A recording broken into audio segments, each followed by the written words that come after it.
directives constantes au gouvernement pour travailler à l'avancement de ce secteur important, étant donné son rôle dans la réalisation de nombreux objectifs économiques, de développement et sociaux du pays.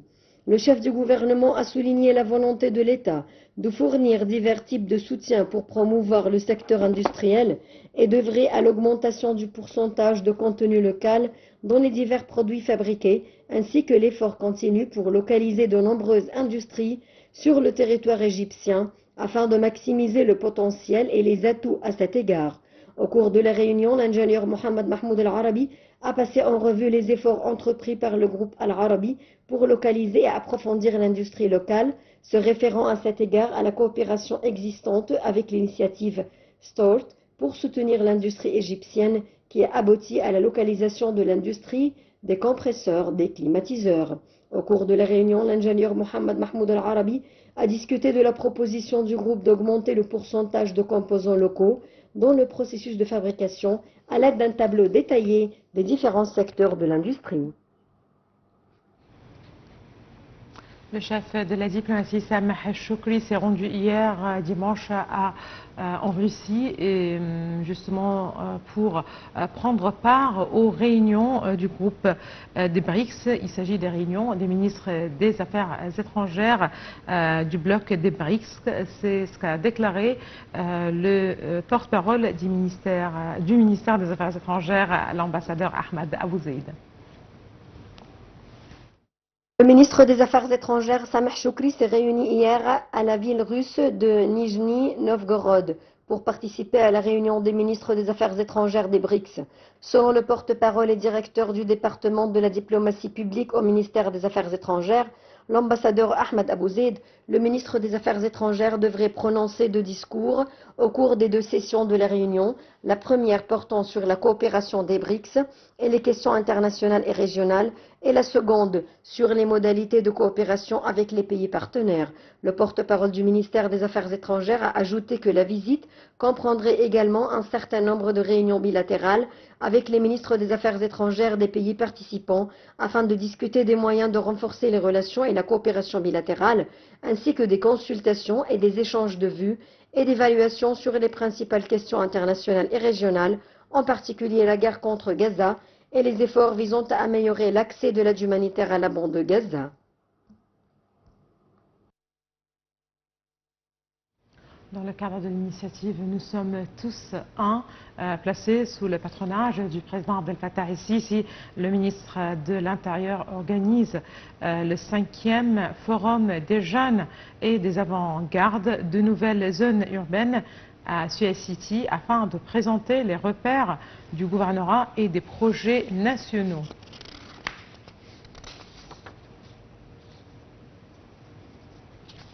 L'institution prestigieuse d'Al-Azhar a dénoncé le massacre commis par l'armée d'occupation israélienne contre les civils dans le camp de Nusayrat, dans le centre de Gaza, qui a fait des centaines de morts et de blessés. Al-Azhar a d'autre part dénoncé le soutien apporté par des régimes et des gouvernements à l'occupation israélienne et à ces massacres contre les civils. Selon Al-Azhar, le monde entier a qualifié ces massacres de génocide perpétrés sur le territoire palestinien.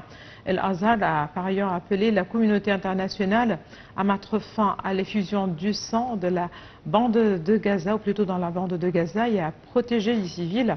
Il a également appelé à poursuivre l'occupation, à poursuivre en justice l'occupation israélienne pour ces violations du droit international.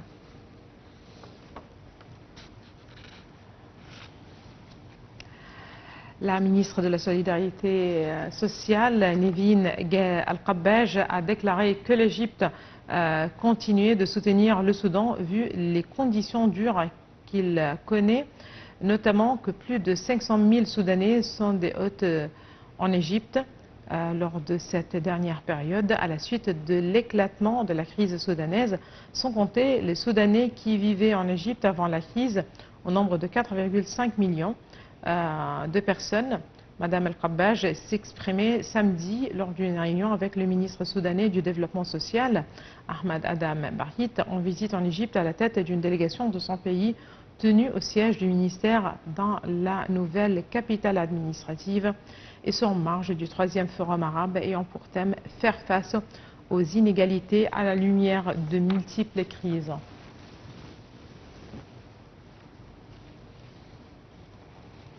Le ministère de l'Environnement cherche la participation du secteur privé dans les projets verts. La ministre de l'Environnement, Yasmine Fouad, a confirmé que les réformes en cours pour inclure les dimensions environnementales dans le secteur industriel et la participation du secteur privé permettront d'obtenir un avantage compétitif pour l'industrie, soulignant la nécessité de fournir davantage d'opportunités au secteur privé dans l'industrie verte durable. Étant une période du gouvernement, ces propos ont été tenus lors de la réunion tenue samedi par le ministre de l'Environnement avec la mission de la Banque africaine de développement dirigée par le directeur de la politique industrielle Olivier Sulik. Les réformes présentées par le ministère de l'Environnement dans le cadre de la 2e phase du programme d'appui au développement du secteur privé et à travers le cadre stratégique de coopération entre l'Égypte et la Banque 2022-2026 ont été examinés.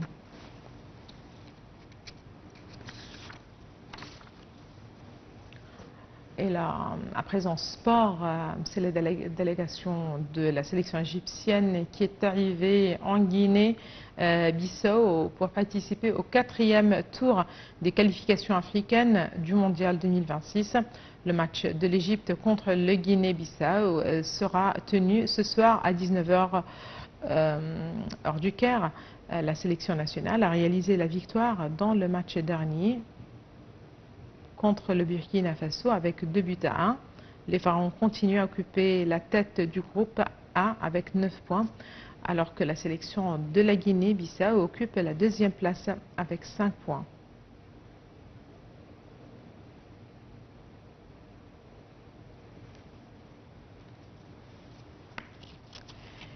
Eh bien, à présent, nous avons le plaisir d'avoir avec nous en ligne, en direct, M. Hazem El-Skandarani, qui est un expert sport. Bonjour. Allô, bonsoir. Bonjour, M. Hazem El-Skandarani. Ravi de vous avoir parmi nous en ligne, en direct, voilà. C'est après-midi en tout cas, voilà. Oui. Certainement, ça reste un bon jour, mais là... Oui, ça reste un peu, parce que là, on est aux erreurs d'été en plus. Très bien. Donc on n'est pas encore. Tout à fait. Donc on parle du match prévu de la sélection égyptienne. Donc le match dernier n'était pas peut-être à la hauteur quand on parle de la performance de l'équipe d'Égypte, mais en tout cas, on l'a emporté. À quoi vous vous attendez lors du match bien attendu avec le Guinée-Bissau? C'est vrai qu'on joue sur le terrain de l'adversaire ce soir, mais finalement, on voit que notre équipe aujourd'hui est plus complète. Parce qu'on avait un manque au niveau de la défense au côté gauche, l'arrière gauche. Ben, on avait un manque important. C'est ça ce qui a forcé Hossam Hassan avec la sélection de travailler avec un plan B, si on veut, avec trois joueurs dans la défense. Aujourd'hui, il va retourner normalement ce soir à son plan habituel, avec 4 à la défense, voyez, avec l'arrière gauche qui est complète cette fois-ci avec Samedi. Et on voit que de cette façon-là, je pense qu'il va être capable de mener le jeu de la façon qu'il veut et dont nos joueurs sont habitués.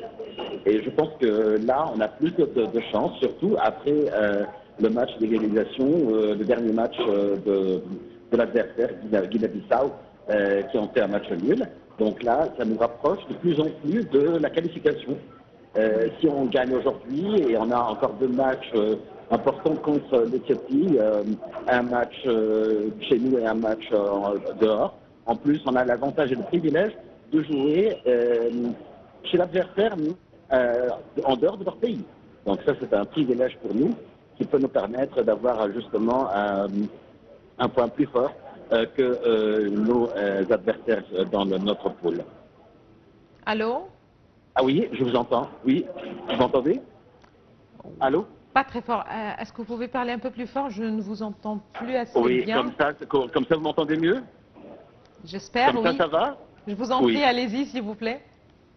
D'accord. Je ne sais pas si le réseau, ça va mieux maintenant. Ça va mieux. Vous m'entendez mieux comme ça? Oui, oui, c'est bon. Allez-y, je vous en Parfait. prie. Très bien. Alors donc, on espère qu'aujourd'hui, notre équipe va jouer justement son jeu. Et on ne va pas sentir ce manque justement de coordination, de harmonie entre les joueurs à cause de l'absence de certains éléments de l'équipe nationale. Je pense qu'aujourd'hui, on a une grande opportunité pour marquer gagner les 3 points et s'approcher encore beaucoup plus de la qualification à la Coupe du Monde. Super, on l'espère bien, on est optimiste certainement. Mais juste une petite question avant de terminer. Qui sera le gardien de but à votre avis? C'est Chenaoui ou Choubir? Je pense que ce sera chez Naoui. Lui, il a plus d'expérience au niveau des matchs internationaux et des grands championnats de ce genre. C'est qualificatif. Je sens pour lui, c'est pas nouveau. Choubir, il joue très très bien. Mais il a besoin encore de plus si on veut, d'expérience pour jouer ce genre de match. Donc, Chenaoui, il s'est prouvé malgré les critiques qui étaient dirigées vers lui quand l'adversaire a marqué un but ici au Caire. Mais je pense qu'il est capable de se rattraper et de faire une performance à la hauteur comme il nous a habitués. Super, super. Monsieur Hazem El Eskandarani, vous êtes expert sport. Merci, merci beaucoup de vos explications. Madame, Monsieur, merci aussi à vous de nous avoir suivis ce matin. Excellente journée à toutes et à tous et à la prochaine.